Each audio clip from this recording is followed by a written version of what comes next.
한국은 예로부터 동방예의지국이라고 하는 이런 말을 들은 나라입니다. 동방에서 예의가 바르고 그런 나라가 한국이다.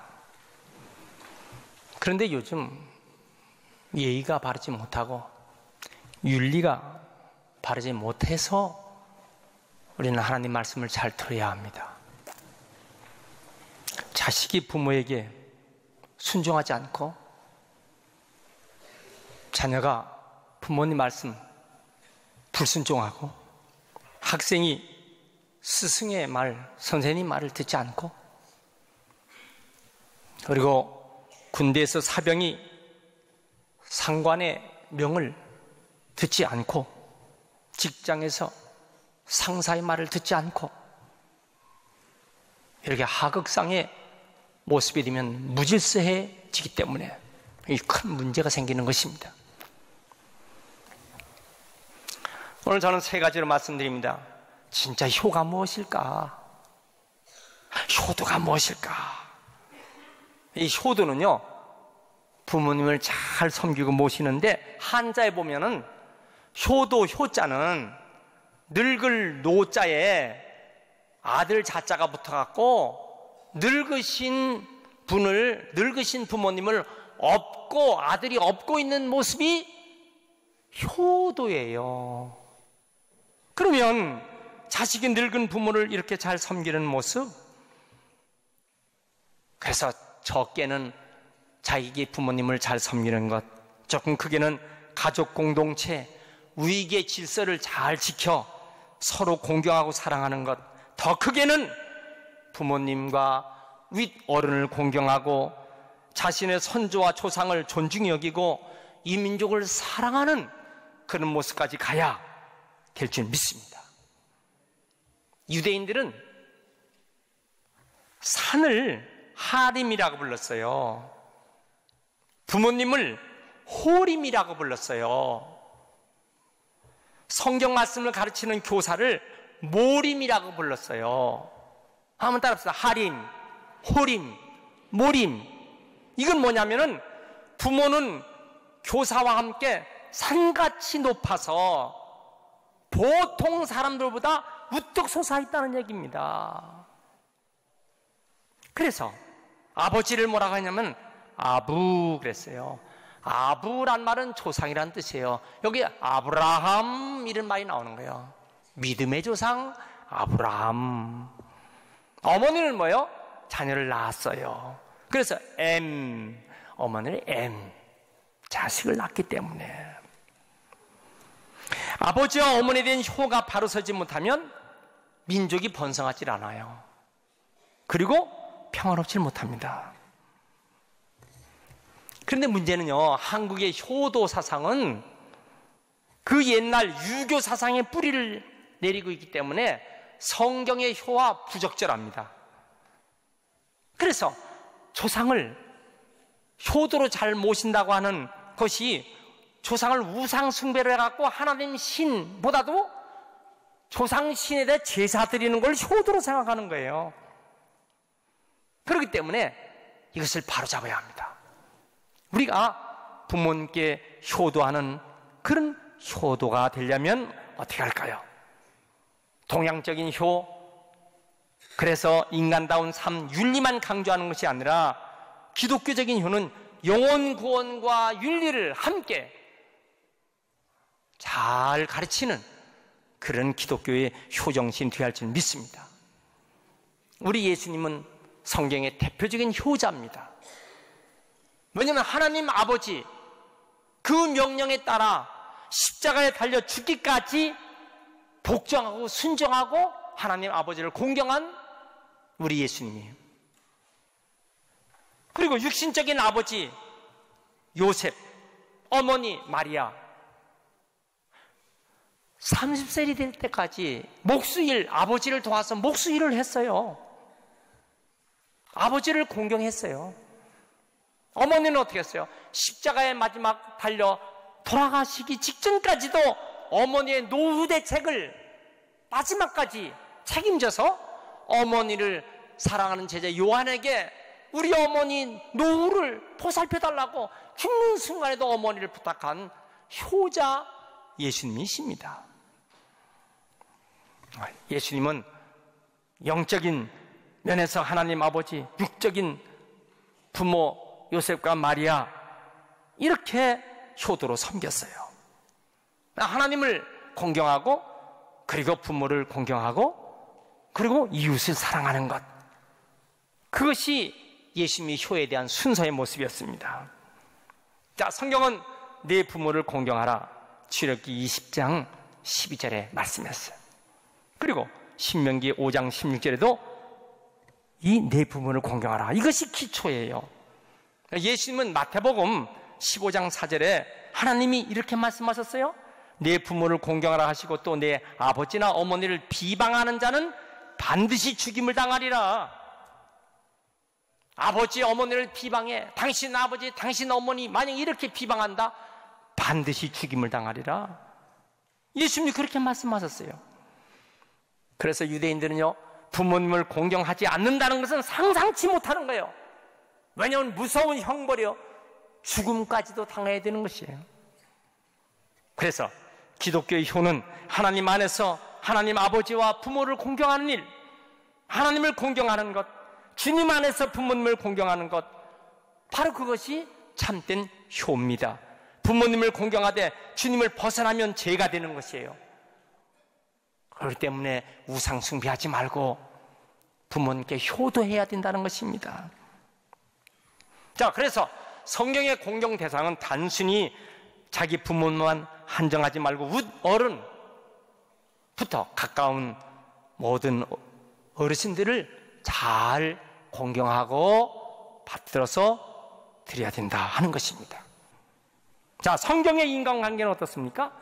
성경은 철저히 수직적인 인간관계예요. 성경에는 철저히 위와 아래가 구분되어 있습니다. 자, 로마서 13장 1절 우리 다 한번 같이 봉독합니다. 시작.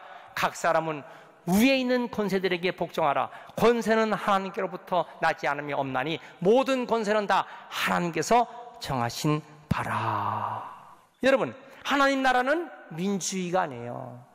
하나님 나라는 민주주의로 하지 않습니다. 하나님 왕국의 개념이요, 하나님이 왕이에요. 왕국 개념에서는 철저히 수직계통이 되어 있습니다. 하나님이신 왕, 그분이 다스리면 공의와 사랑이 균형 있게 나타나기 때문에, 가정도 마찬가지예요. 가정도 성전 개념이에요. 가정이라는 교회, 이 성전에서 제사장되는 우리 아버지는 그래서 4가지 역할을 해야 돼요. 첫째는 뭐예요? 교사라는 의미가 있어야 돼요. 잠언 4장 1절부터 보면 다 같이 시작. 아들들아, 아비의 훈계를 들으며 명철을 얻기에 주의하라. 계속. 내가 선한 도리를 너에게 전하노라. 내 법을 떠나지 말라. 이 선한 도리가 뭐예요? 하나님 말씀을 잘 들어라. 그래서 아버지가 아들에게 하나님 말씀 성경을 잘 가르칠 때 그 말씀을 잘 들어라. 그렇기 때문에 민주주의가 아니라 You are my father. 너는 내 아버지. You are my mother. 내 어머니. 이렇게 해야 되는 게 아니라 아버지, 어머니 말씀을 잘 들어야, 그래야 된다. 신본주의지 민주주의가 아니에요. 따라합시다. 신본주의. 하나님 왕국에서 수직계통의 질서를 지켜야 되는 것이 교회입니다. 여러분, 유대인들의 선한 사상, 율법의 도리, 핵심의 율법, 십계명, 하나님 말씀은 이걸 잘 들어야지. 그래야 하나님께서 복 주신다, 그 말씀이에요. 자, 그래서 이제 세 번째, 우리 기독교는요, 효를 아주 강조합니다. 자, 10계명에 2돌판이 있거든요. 그럼 자, 보세요. 10계명에 이 돌판이 있고 이 돌판 2개를 모세가 시내에서 갖고 내려왔어요. 그러면 제1계명부터 쭉 내려오다가 5계명이 여기 딱 걸려요. 5개씩 적으니까. 이쪽에는 뭐예요? 6부터 10까지 걸었어요. 그런데 이게 보세요. 여기에 제1계명부터 4계명까지는 하나님께 대한 것이요.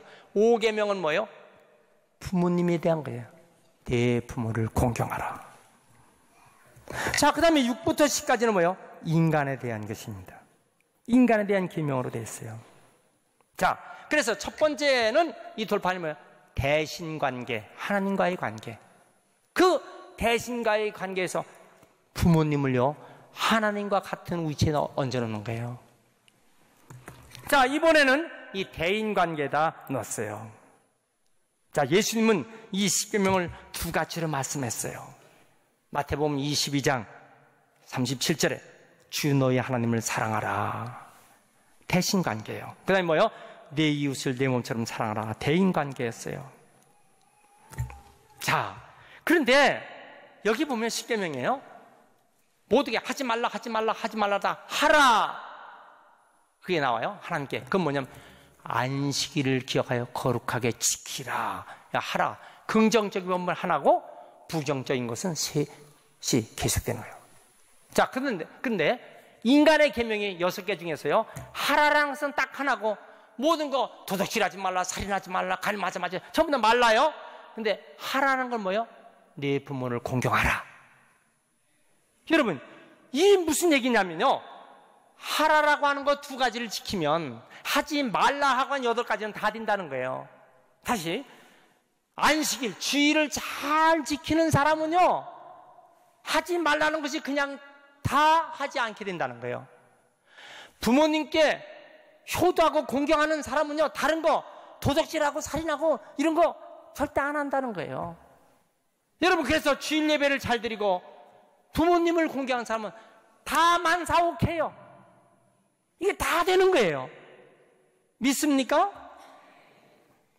자, 얼마나 이스라엘 백성에게 하나님께서 효도를 강조시키는 말씀인가. 출애굽기 21장 15절 보세요. 자기 아버지 어머니를 치는 자는 반드시 죽일지니라. 어머니를 쳐요? 아버지를 쳐요? 용서가 안 되는 거예요. 출애굽기 21장 17절 자기 아버지 어머니에게 저주하는 자는 반드시 죽일지니라. 여러분, 어떻게 아버지 어머니에게 그런 말을 해요? 자, 신명기 21장 18절 이하에는요, 한 사람이 아주 패역한 못된 아들, 완악한 아들이 하나 있었어요. 아버지 말, 어머니 말 안 들어요. 순종하지 않아. 부모가 징계해도 말 듣질 않아. 그때 아버지가 성문에 끌고 와서 동네 사람 중에 장로들을 모아놓고, 내 아들이 이렇게 패악하고 완악해요. 어쩌면 좋지요? 방탕하고 술까지 마셔요. 그러면 그 장로가 저 돌로 쳐 죽여라. 돌로 쳐 죽여야 악을 제거한다. 이렇게 이스라엘을 두려워하게 만드는 것이 이스라엘 법이에요. 아주 공개 처형을 시키는 거야, 이런 아들은. 예수님께서요, 마태복음 15장 4절에 이런 말씀하세요. 하나님이 이르시되 내 부모를 공경하라. 아버지와 어머니를 비방하는 자는 반드시 죽임을 당하리라. 여러분, 레위기 19장 3절에는 놀란 말씀하신 거예요. 다 같이 시작. 너희 각 사람은 부모를 경외하고 나의 안식일을 지키라. 자, 보세요. 여기에 부모를 경외하는 걸 먼저 놓고 안식일 지키는 이 주의를 그 뒤로 놨어요. 이게 무슨 말인가 하면요, 10계명의 4계명과 5계명을 서로 바꿔버린 거예요. 부모님을 공경하고 효도하는 것은요, 그 다음에 안식을 지키는 것보다도 먼저 놔버린 거예요. 다시 말하면 4계명과 5계명을 서로 바꿔치기 했어요. 왜 그랬을까요? 부모님을 공경하고 효도하는 것이 이처럼 중요하다 하는 얘기입니다. 신명기 27장 16절에는요, 부모를 경홀히 여기고 하는 사람, 자 보세요. 그의 부모를 경홀히 여기는 자는 저주를 받을 것이다. 부모님 말씀을 듣지 않고 함부로 한 사람은 저주를 받을 것이다. 그때 모든 백성이 아멘 그러라는 거예요. 제가 한번 하겠어요. 여러분들 그 다음에 아멘 하세요. 부모를 경홀히 여기는 자는 저주를 받을 것이라. 더 크게 다시 해. 부모를 경홀히 여기는 자는 저주를 받을 것이다. 이렇게 하라는 거예요. 부모님 말씀을 우습게 여기는 자는 저주받는다는 말에 다 아멘으로 굴복하게 하는 거예요. 이것이 성경의 법이다, 그 말씀입니다. 여러분, 부모를 경홀히 여기면 안 됩니다. 그건 하나님을 모욕하는 거예요. 부모님 경제력이 없어요. 나이 많으신 노인 부모님 물질의 힘도 없어요. 그렇지만 권위를 인정해 드려야 돼요. 천륜과 인륜을 거역하면 안 됩니다. 진화 노래에서는요, 인간의 조상이 원숭이라고 그래요. 이게 말이 됩니까? 짐승이 부모님 은혜에 보답합니까? 원숭이가 부모님 은혜에 보답하느냐고요. 여러분, 이런 말에 속지 말아야 돼요. 어떤 집안에서는 연세 많은 노인에게, 아이고, 노인들은 좀 가만히 계셔요. 노인은요, 몸에 힘은 없지만 입은 또 잘 움직이셔. 아이고, 노인은 가만히 계시다고 또. 그리고 또 며느리가 그런 거야. 아이고, 노인 말에는 신경 쓰지 말어. 여러분, 이게 무슨 말이에요? 노인들은요, 향토 음식을 좋아하지, 가족끼리, 우리 다 가족 식사합시다. 가서 가족끼리 피자 먹으러 가고, 짜파게티 먹으러 가고, 햄버거 먹으러 가면, 지들끼리 앉았고, 어머니 맛있죠? 그러면, 그래. 여러분, 연세 많으신 노인들은요, 향토 음식을 좋아하지, 그럼 피자, 햄버거 쳐다만 보고요, 잡술 수가 없어요. 여러분, 어떤 것을 지금 읽느냐는 잘 알아야 됩니다. 부모님을 어떻게 공경할 것인가? 유대인들은 부모님 말씀에 정말 순종을 잘했어요. 아브라함이 100세에 난 아들 이삭 번제로 하나님께 바치라, 아멘하고 순종의 아들을 모래산에 끌고 가서 번제로 하나님께 불태워 바치려고 결심합니다. 또 20살이나 넘은 아들 이삭은요, 눈 탁 감고 아버지 날 잡아갖고 하나님께 번제 불에 태워서 드리세요. 이게 또 누워있는 아들 이삭입니다. 요셉은요, 창세기 50장 24절부터 보면요, 아주 중요한 말씀을 합니다. 한번 보세요. 시작. 요셉이 그의 형제들에게 이르되 나는 죽을 것이나 하나님이 당신들을 돌보시고 당신들을 이 땅에서 인도하여내서 아브라함과 이삭과 야곱에게 맹세하신 땅에 이르게 하시라 하고, 넘어가. 시작. 요셉이 또 이스라엘 자손에게 맹세시켜 이르기를 하나님이 반드시 당신들을 돌보시리니 당신은 여기서 내 해골을 메고 올라가겠다 하라. 무슨 말인가 하면, 저 애굽 땅에서 수천리 되는 자기 고향 가나안 땅, 여기에 나 죽으면 절대로 해골을 여기다 묻지 말고 내 해골을 메고 내 유골을 메고 저 가나안 땅에 가서 거기다 장사 지내야 한다. 자, 내게 맹세해라. 예, 맹세합니다 했어요. 그럼 어떻게 했습니까? 유대인들이요, 400년 동안 노예살이 했잖아요, 애굽에서. 그때 400년 동안 노예살이 하면서 요셉의 유골을 잘 보관하고 있는 거예요. 얼마나 고통스러워요. 매를 맞고 먹지도 못하고 할 때 그 유골을 잘 보관했다가, 그 다음에 광야 40년을 지금 유랑하는 거예요. 광야 40년을 그 뜨겁고 그 춥고 매일같이 유랑하는데 요셉의 그 유골을, 관을 메고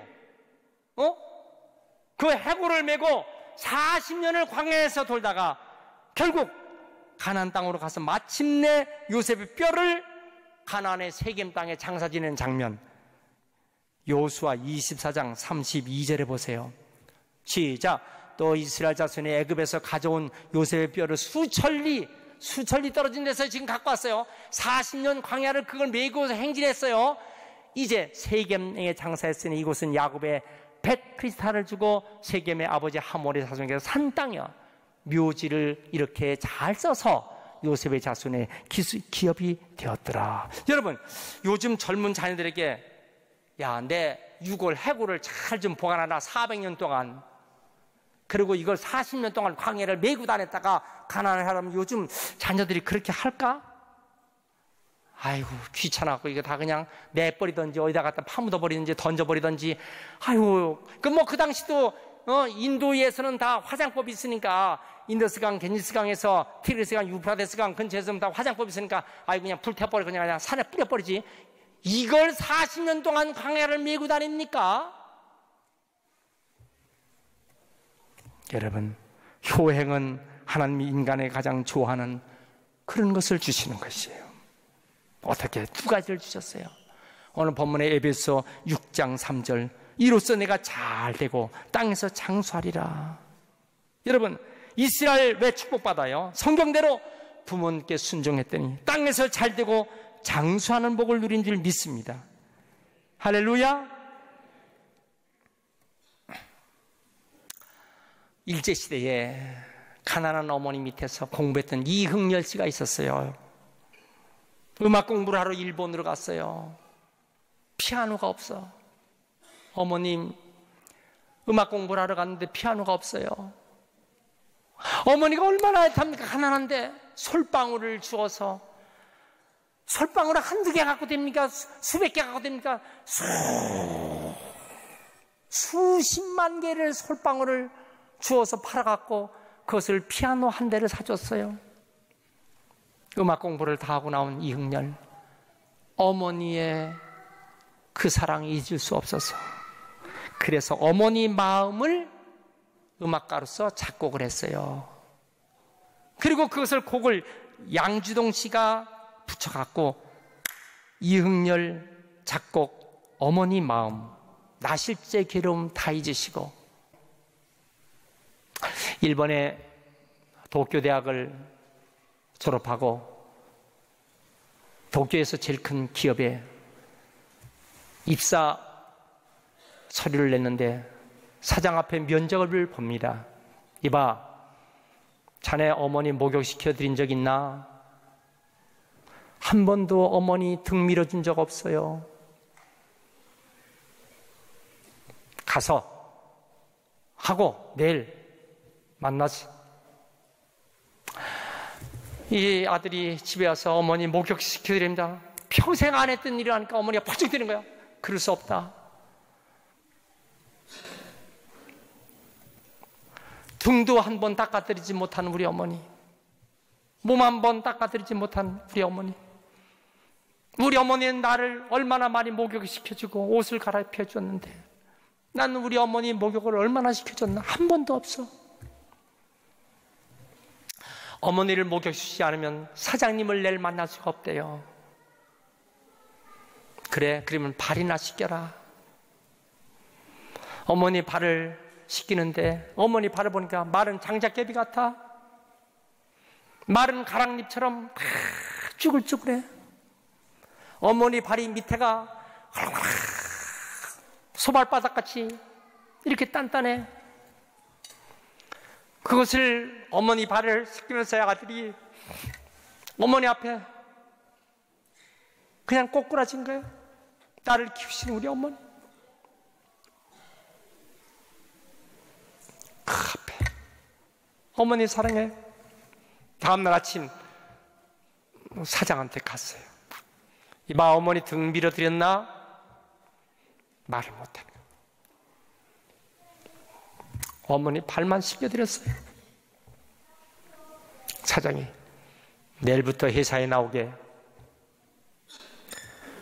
효도를 아는 자식만 회사 사원이 되는 거예요. 미국 20대 대통령이 제임스 가필드 대통령이 있어요. 얼마나 가난한지 책도 사볼 수 없어. 근데 어머니가 이 아들에게 너는 훌륭한 사람이 되거라, 훌륭한 사람이 되거라. 드디어 대통령이 됐어요. 대통령 취임식 때 대통령이 앉는 의자에 자기 어머니를 앉혔어요. 그리고 취임사 연설을 자기는 서서 했어요. 나를 대통령 만드신 우리 어머니 대통령 의자에 앉았어요. 여러분, 대통령 의자에 앉으신 우리 어머니, 이게 유명한 글입니다. 미국 초대 대통령 조지 워싱턴, 그는요 자기의 소원이 있어 배를 타고 선원이 되는 거예요. 마도로스가 되는 거였어요. 어머니, 제 소원요 바다에 가서 선원이 되고자 합니다. 인사드리러 왔어요, 어머니. 그러니까 어머니가 가만히 있다 말을 하지 않는 거예요. 아들아, 나는 내가 선원되는 거 싫다. 말 한마디에 배 타고 선원되는 거 그만뒀어요. 어머니 말 한마디에 그는 결국 그 말에 순종해서 나중에 대통령이 됐어요. 초대 대통령이. 여러분, 제가 칼럼에 우리 어머니 북한 황해도 해주에서 나를 업고 1월 4일 그 출 때 피난 오는데 4kg 넘는 개포를 진흙탕 빠지면서 온몸에 온 발에 다 얼음이 bek혀. 그런데 어머니를 효도하고 싶으나 달랑 사진 하나, 빛바란 사진 하나만 있을 뿐. 이 불효, 여러분 언제나요 불효자는요 어머님 아버님 효도하고 싶어도 이미 이 세상에 안 계셔. 이렇기 때문에 여러분, 제가 오늘 이 말씀드린 것은 살아계실 때, 부모님 살아계실 때 효도하세요. 부모님 살아계실 때 여러분 부모를 공경하시는 우리 모두가 되시길 축원합니다. 어른을 공경하고 하나님 말씀을 잘 가르치는 주의 종을 귀하게 여기고. 할렐루야.